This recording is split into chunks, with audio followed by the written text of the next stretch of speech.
I'll never forget the moment it all began. One second, I was sitting at my desk, buried in reports, trying not to look too stressed, and the next, my boss was leaning against my cubicle with that smug, calculating grin.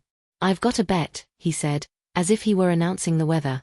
"I bet you can't become my perfect secretary, in every way." I laughed nervously, thinking he was joking. But his eyes, sharp, teasing, almost predatory, told a different story. "Every detail matters," he said. "Appearance, poise, attitude, and let's not forget presentation. I expect perfection." My chest tightened. My mind screamed, "Wait, what does that even mean?" I thought I understood workplace professionalism, but this was something else. The first day I tried to follow his requirements, I realized how impossible it was. He handed me a stack of folders and a set of instructions that felt more like a rulebook for a model than an assistant. "Dress sharply, speak softly, smile perfectly," he instructed. My reflection in the mirror later that morning made my stomach churn. I looked stiff, awkward, and painfully out of place. My tailored blouse felt suffocating, my skirt suddenly too short, my heels too high. And the makeup? He insisted I wear it to highlight my features. I'd never worn foundation or mascara in my life. I stared at the brush, my hands shaking. As I tentatively applied a hint of blush, I barely recognized myself. The reflection staring back was unfamiliar, almost fragile, but undeniably different. My eyes looked bigger, my lips fuller, and the neat lines of eyeliner made my gaze sharper than I expected. I felt a strange cocktail of fear, curiosity, and embarrassment. Could I actually pull this off? Could I survive this challenge? The transformation quickly began to disrupt my life. At work, colleagues noticed immediately. The way I sat, the careful attention to my posture, the way my voice softened when I spoke. They whispered, glanced, and sometimes laughed behind their hands. "Wow, you look different today," one coworker muttered. I felt exposed, like a secret I couldn't hide. My heart raced whenever someone approached my desk. Even trivial tasks like answering the phone felt loaded with anxiety. My family noticed too. My younger brother smirked when I spoke on the phone, clearly amused by the softer inflection of my voice. My mom squinted, trying to figure out if the makeup was necessary or just for show. "You look nice, honey," she said, her tone hesitant. Her approval felt both comforting and humiliating, like I had been caught in a masquerade I didn't fully understand. Everyday routines became complicated. Coffee breaks required careful lipstick checks, typing demanded avoidance of smudging eyeliner, and even walking across the office floor felt like navigating a minefield. I was hyper-aware of every glance, every reflection in a glass surface, every whisper. I was trapped between two realities: the professional I had always been and the perfect secretary persona my boss demanded. And inside, I couldn't shake the question: am I failing, or am I just changing? Nights became my private experimentation lab. Alone in my apartment, I practiced. Foundation, concealer, blush, eyeshadow, eyeliner, mascara, lipstick. It was overwhelming at first, clumsy, even humiliating. My hands shook, brushes smudged, lipstick smeared. I hated how foreign it felt. But gradually, something started to shift. I began to notice subtle changes, how certain shades made my eyes pop, how eyeliner could transform my gaze, how lipstick could convey confidence I didn't know I had. I started experimenting with hairstyles, too. A sleek ponytail, soft curls, a side braid, I tried everything. Each new style became a game, a challenge to see which version of me could command attention while still feeling me. The mirror became less of an enemy and more of a guide. Could I master this? Could I really be the secretary he wanted? My curiosity, once tinged with fear, began to bubble with excitement. I also began to explore my voice and gestures. The way I held my hands when handing him a file, the tilt of my head, even the cadence of my sentences, every detail mattered. I practiced in front of the mirror, recording myself, critiquing, adjusting. At first, I sounded awkward, stilted, like an actor playing a part. But slowly, something natural began to emerge. The performance was becoming me. Weekends became playgrounds for deeper exploration. I ventured outside of the office, testing my new persona in public spaces. A visit to the mall, a cafe, even a bookstore. Each outing was a delicate dance of nerves and anticipation. Strangers noticed me differently. A compliment here, a a lingering glance there, subtle reactions that both terrified and thrilled me. Each interaction taught me something, about poise, about confidence, about the power of presentation. I remember one particular weekend. I wore a tailored pencil skirt, a silk blouse, heels clicking softly on the marble floor of a coffee shop. I felt exposed, hyper-aware of every eye on me. But then a stranger smiled, complimented my look, and I realized, this attention wasn't threatening. It was recognition. I was being seen. Not just for the secretary I was playing, but for the person I was becoming. My fear mingled with exhilaration, and for the first time, I began to feel proud. Even small victories mattered. A perfectly executed makeup look, the right tone in a conversation, the subtle sway of confidence, it all became addictive. The boss's bet, which had begun as a humiliating challenge, was slowly reshaping me in ways I hadn't anticipated. I was discovering strength, poise, and a kind of control I had never known existed. But with growth came tension. The stakes rose when the company hosted a client meeting, and I was assigned to greet and assist an important executive. Panic surged as I entered the room, heels clicking, clipboard in hand, makeup flawless but nerves raw. My boss observed quietly from across the office, that same calculating smile on his face. I felt the weight of his expectations, of the bet, pressing down on me like a vice. The meeting began, and every glance, every handshake, every word felt charged. I faltered slightly at first, my voice wavering, my hands trembling. But then, I remembered all the nights of practice, the mirror experiments, the public outings. I straightened my posture, softened my gaze, and spoke with clarity and poise. The executive nodded, complimented my professionalism, and my chest swelled with a mix of relief and pride. After the meeting, my boss approached, eyes gleaming. "You're improving," he said, almost reluctantly. "Better than I expected." My heart raced, not just because of his approval, but because I realized something profound. I had earned this transformation, not as a pawn in his bet, but as a person discovering capability and confidence I never knew I had. From that moment on, I embraced the challenge fully. Makeup, outfits, gestures, even subtle interactions, all became a form of self-expression. I stopped viewing the bet as a trap and started viewing it as an opportunity. I experimented with bold lip colors, dramatic eye makeup, and outfits that conveyed authority, elegance, and charm. Every day, I felt more comfortable, more powerful, more myself. Public interactions became less frightening and more exciting. I began to enjoy the subtle art of attention, the way people reacted, the small compliments, the respect I could command simply by presenting myself confidently. I even began helping colleagues with their own appearances and demeanor, sharing tips and insights I had painstakingly learned. The once humiliating bet had become a source of empowerment, both for me and others. The true climax came unexpectedly. One late evening, my boss called me into his office. He leaned back, eyes studying me carefully. "You've exceeded my expectations," he said. A thrill of anxiety ran through me. What did that mean? Approval? Reward? Or something else entirely? I felt a surge of defiance, of clarity. This bet had started as a challenge imposed by someone else, but now, it was mine. I had earned every polished gesture, every confident glance, every bold choice. I wasn't performing for him anymore. I was performing for myself. "Thank you," I said softly, meeting his gaze. "But this isn't about your expectations anymore. It's about me." He paused, blinked, and for the first time, I saw a flicker of respect. Not just for the secretary he had demanded, but for the person I had become.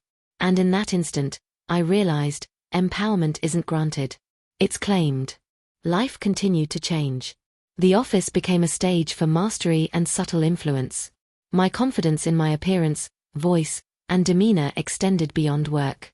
Social interactions felt effortless. Compliments became affirmations.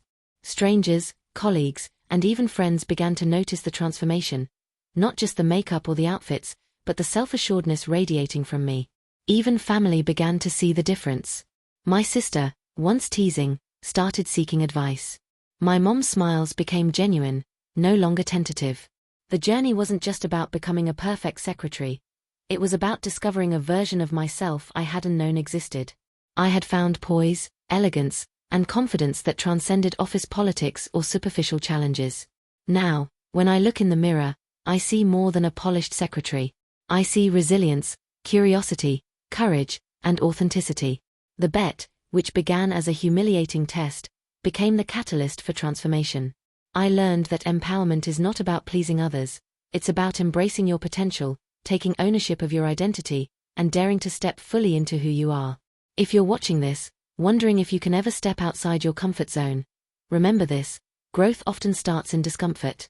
Transformation is messy, confusing, and sometimes terrifying, but it is also exhilarating, liberating, and empowering. I was made to be someone else's perfect secretary. But in the process, I became perfect for myself. Bold, confident, unapologetically me. And that is priceless.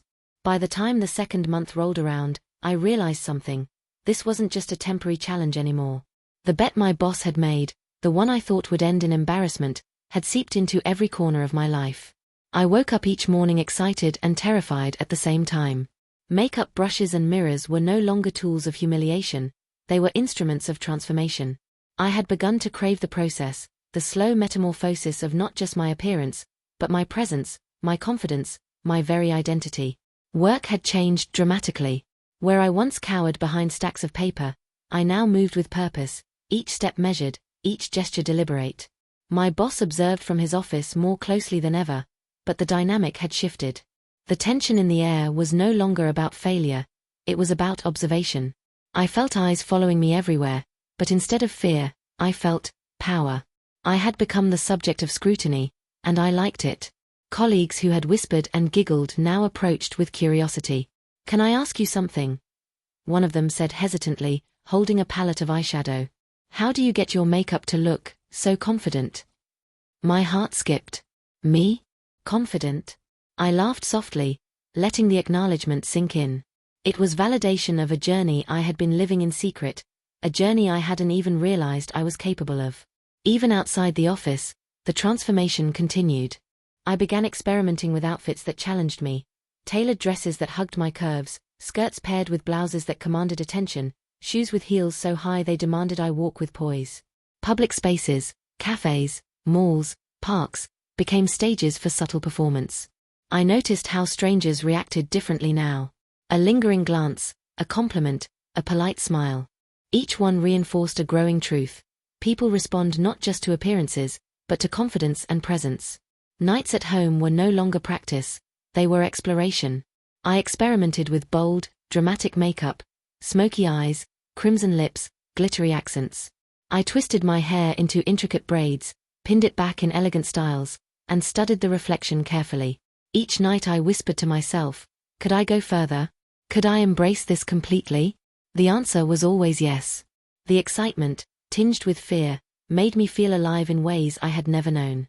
The real test came unexpectedly during a client dinner. My boss had left me in charge of coordinating the table arrangements, serving orders, and keeping the meeting flowing. I wore a fitted skirt, silk blouse, and nude heels that made my legs feel impossibly long. Makeup was flawless, hair cascading in soft waves. My palms were sweaty, my heart racing, but I held my head high. The moment I stepped into the room, I felt every eye on me. My boss's gaze burned with a mixture of pride and appraisal. The clients noticed too. One of them even complimented my professionalism, my poise, and my demeanor. My chest swelled. I realized then that my transformation wasn't just cosmetic, it was behavioral, psychological. I had learned to move, speak, and exist in a way that commanded respect, even when my heart was hammering beneath the surface. That evening, after everyone had left, my boss pulled me aside. "You've evolved," he said, almost reluctantly, his voice tinged with surprise. I felt a thrill of triumph and a flicker of defiance. I could have said nothing, simply bowed, and returned to my desk, but instead, I met his gaze. "This isn't just your bet anymore," I said softly, "it's me. I did this for myself." He blinked, visibly caught off guard, and for the first time, I saw him genuinely respect me, not as a subordinate performing a dare, but as a person claiming agency.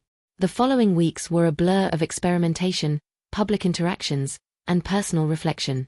I began incorporating subtle power moves into my daily routine, adjusting the collar of my blouse deliberately, smoothing my hair mid-conversation, pausing to maintain eye contact. Each small gesture reminded me that I was no longer a passive participant in someone else's challenge. I was the creator of my own narrative. Even social interactions outside the office became an arena for transformation. At a weekend brunch with friends, I wore a bold lipstick and a flowing dress.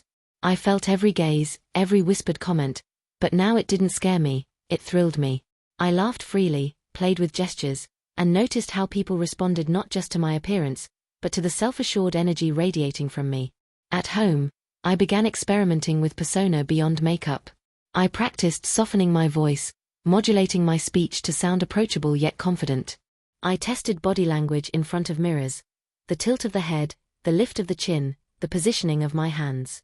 These small details, once terrifying to manage, now felt exhilarating. I was no longer acting for my boss's amusement, I was performing mastery over myself. But with growth came conflict. One morning, a new coworker approached me in the break room, curiosity gleaming in her eyes. "You've changed so much," she said, softly. "Are you playing a role?" I froze, a sudden wave of doubt washing over me. Was I just performing? Had I lost touch with who I really was? I retreated to the bathroom, stared at my reflection, and for the first time, asked myself the hard question. Am I the person in the mirror, or a carefully constructed version of someone else's expectations? My hands traced the lines of eyeliner, the subtle glow of highlighter, the curl of my lashes. And then it hit me, I was both. I had taken a challenge imposed on me and made it mine. Every stroke of makeup, every outfit, every gesture was no longer dictated by my boss. It was a reflection of my choices, my courage, my evolution. The next day, I walked into work differently. Shoulders back, chin high, steps deliberate. The whispers, the glances, they still happened, but now they felt irrelevant. I was claiming space in a world that had once made me shrink. My boss noticed immediately. He leaned back in his chair, eyes narrowing, almost curious. "You're unstoppable," he said quietly. I smiled, realizing the truth. This journey wasn't about him anymore. It was about me. The real climax came during a company gala. Crowded room, dim lights, the murmur of executives and colleagues all around. I had spent hours preparing, a deep navy dress that hugged my figure, hair pinned in soft curls, makeup highlighting every feature. I felt nervous, my stomach fluttering, but for the first time, I also felt exhilarated. As I moved through the room, assisting, guiding, and interacting with guests, I noticed the change. Eyes followed me not with judgment, but with admiration. I smiled, directed conversations, handed documents with poise, and even laughed at the right moments. My boss watched from across the room, expression unreadable, but I didn't care. I was performing for myself now, and that made all the difference. Later, he approached me, voice low. "I have to admit, you've become more than I expected. You've mastered this." I nodded, a smile tugging at my lips. "I've become more than I expected," I replied, almost to myself. In that moment, I realized the bet had been a catalyst, but the transformation was mine. Fully. Life after that event felt lighter. I walked with confidence, spoke with poise, experimented with style, and owned my presence in a way I never imagined. Even casual outings became small stages, a walk in the park, a coffee run, a shopping trip, all opportunities to explore, to express, to celebrate who I had become. Friends and family began to see the difference. My sister, once teasing, now asked for advice on makeup. My mom's smiles were full of pride, genuine and warm. The journey wasn't about being someone else's perfect secretary. It was about discovering a version of myself that was bold, confident, and unapologetically authentic. I even started helping colleagues with style and demeanor, sharing tips I had learned through countless hours of practice. I was no longer a subject of observation. I was a mentor, a guide, someone who had claimed agency and inspired others. Now, when I look in the mirror, I see more than makeup or polished outfits. I see courage. I see strength. I see a person who dared to take a challenge, who transformed fear into power, and who emerged not just as a secretary, but as someone fully in control of their identity. The bet my boss made could have been humiliating, but instead, it became a doorway, a door I walked through with trembling hands at first, and then with confidence, grace, and joy. I learned that transformation isn't about meeting someone else's expectations. It's about claiming your own space, embracing your choices, and daring to be seen. If you're watching this and feeling trapped by expectations, fear, or doubt, remember this: courage doesn't mean being fearless. It means acting in spite of fear. It means embracing yourself, even when the world hasn't caught up yet. I was made to be someone else's perfect secretary. But in the process, I became perfect for myself. Bold, confident, radiant, and unapologetically, me. And that is a power no bet could ever take away.